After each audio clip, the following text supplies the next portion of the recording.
नमस्कार, मैं हूं राहुल चौधरी और डीएनपी इंडिया में आपका स्वागत है। पिछले 2 दिनों से सोशल मीडिया पर बॉयकॉट मालदीव्स ट्रेंड कर रहा है। इस हैशटैग को ट्रेंड करवाने वाला देश कोई और नहीं बल्कि भारत है। वैसे तो भारत और मालदीव के बीच के रिश्ते पिछले साल अक्टूबर में मोहम्मद मोइजू के राष्ट्रपति बनने के बाद से ही बिगड़ने लगे थे, लेकिन हालिया मामले ने भारत की जनता में भी आक्रोश ला दिया है।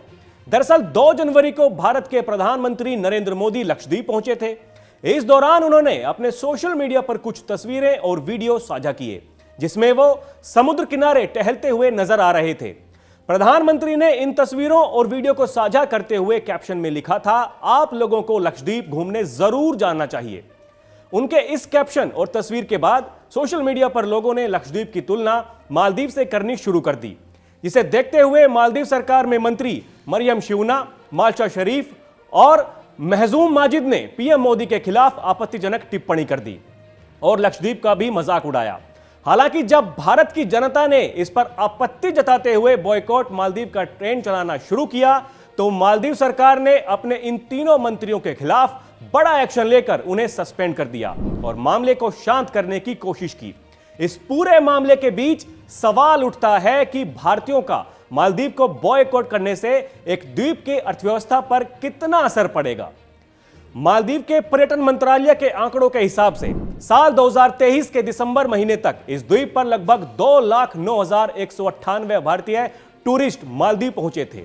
इससे पहले साल 2022 में 2.41 लाख, 2021 में 2.91 लाख और 2020 में कोरोना महामारी के बावजूद 63,000 भारतीयों ने मालदीव का टूर किया था। मालदीव के पर्यटन मंत्रालय के आंकड़ों के मुताबिक साल 2023 के दिसंबर महीने तक इस द्वीप पर कुल 17,57,939 टूरिस्ट आए थे। इनमें में सबसे ज्यादा टूरिस्टों की संख्या भारतीयों की ही थी। इस देश के लिए पर्यटन उद्योग कितना ज्यादा जरूरी है, इसका अंदाजा आप इससे भी लगा सकते हैं कि मालदीव की जीडीपी का लगभग 56% हिस्सा टूरिज्म से ही आता है। ऐसे में अगर भारत मालदीव के बीच चल रहे इस विवाद के बाद दोनों देशों के रिश्ते बिगड़ते हैं और भारतीय टूरिस्ट मालदीव को बॉयकॉट करते हैं, तो इस द्वीप को लगभग 2 लाख टूरिस्टों का नुकसान होगा। इतना ही नहीं, भारत मालदीव को अलग अलग तरह के इंजीनियरिंग और औद्योगिक उत्पाद भी निर्यात करता है। इसमें कृषि उत्पाद जैसे चावल, मसाले, फल, सब्जियां और पोल्ट्री उत्पाद भी शामिल हैं। भारत हमेशा से ही मालदीव की मदद करता रहा है। साल 1988 में राजीव गांधी ने सेना भेजकर वहां की सरकार को बचाया था। साल 2018 में इस द्वीप पर पानी का संकट गहराया तो भारत ने मालदीव तक जल पहुंचाया था। हालांकि पिछले साल अक्टूबर महीने में इस देश में मोइजू की सरकार सत्ता में आई। चीन के समर्थक माने जाने वाले मोइजू ने सत्ता में आते ही सबसे पहले भारत के सैनिकों को अपने देश से हटाने के लिए कड़े बयान दिए। दोनों देशों के बीच के रिश्ते यहीं से बिगड़ने की शुरुआत हुई। भारत के लिए चिंता की बात यह है कि मोइजू चीनी समर्थक नेता हैं। पीएम मोदी और लक्षद्वीप पर किए गए आपत्तिजनक टिप्पणी के विरोध में भारत के केंद्रीय मंत्रियों से लेकर बॉलीवुड स्टार्स और क्रिकेटर्स ने भी मोर्चा संभाला है।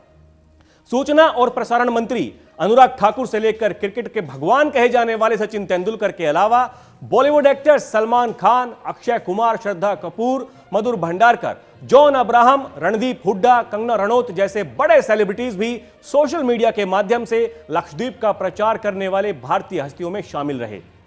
शायद मालदीव को यह नहीं पता कि यह वो भारत है जिसके प्रधानमंत्री नरेंद्र मोदी हैं, जो लोकप्रियता के मामले में पूरे विश्व में नंबर 1 पर हैं, जिनके एक आह्वान से पूरा देश एक हो जाता है, जिनकी एक आवाज पर पूरा देश एक साथ थाली बजाने से लेकर दिए जलाने तक को तैयार हो जाता है।